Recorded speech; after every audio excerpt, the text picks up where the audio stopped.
प्रभु आप लोगों के साथ हो और आपकी आत्मा के साथ। संत लूकस द्वारा रचित सुसमाचार। हे प्रभु तेरी महिमा हो।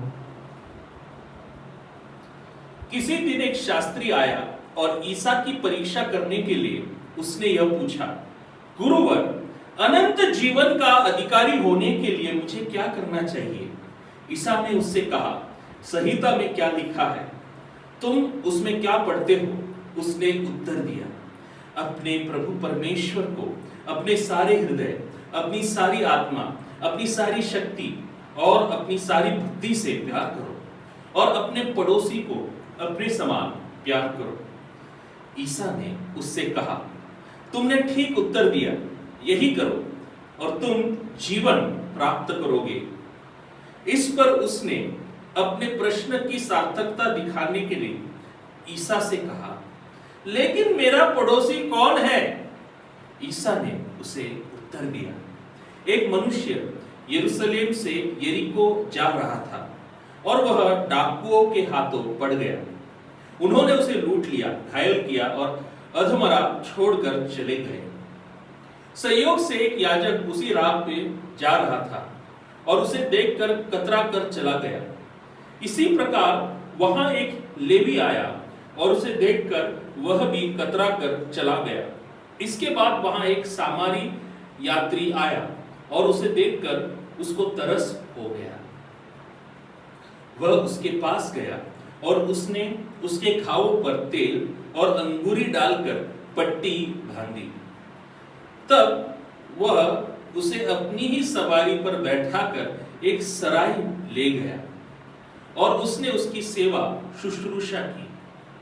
दूसरे दिन उसने 2 दिनार निकालकर मालिक को दिए और उससे कहा, आप इसकी सेवा शुश्रूषा करें, यदि कुछ और खर्च हो जाए तो मैं लौटते समय आपको चुका दूंगा। तुम्हारी राय में उन तीनों में से कौन डाकुओं के हाथों पड़े उस मनुष्यों का पड़ोसी निकला? उसने उत्तर दिया, वही जिसने उस पर दया की। ईसा बोले, जाओ तुम भी ऐसा करो। प्रभु का सुसमाचार। हे क्रिस्त तेरी स्तुति हो। क्रिस्त में मेरे प्रिय भाइयों और बहनों, आज के सुसमाचार में हम पढ़ते हैं कि वह मनुष्य यरूशलेम से दूर यरीको की ओर जा रहा था और मरुभूमि से गुजर रहा था, रेगिस्तान से गुजर रहा था। यरूशलेम नगरी, यह प्रभु की नगरी है, प्रभु का नगर है।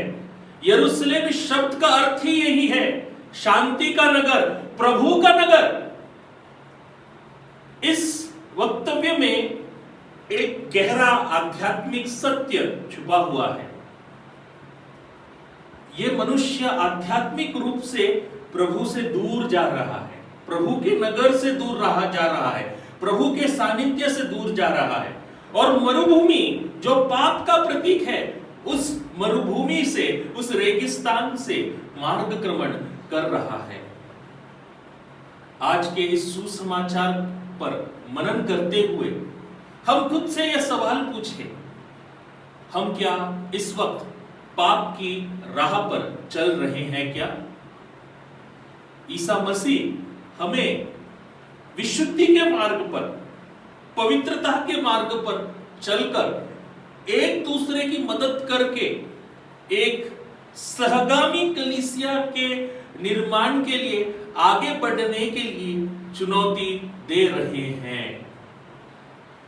चाहिए हम अपना पाप कबूलें, पाप स्वीकार संस्कार ग्रहण करें और विशुद्धि के मार्ग पर चले, पवित्रता के मार्ग पर चले, यरूशलेम की ओर चले, प्रभु की ओर चले और एक उत्तम शमरोनी बनकर, सामरी बनकर एक दूसरे की मदद करें। आमीन।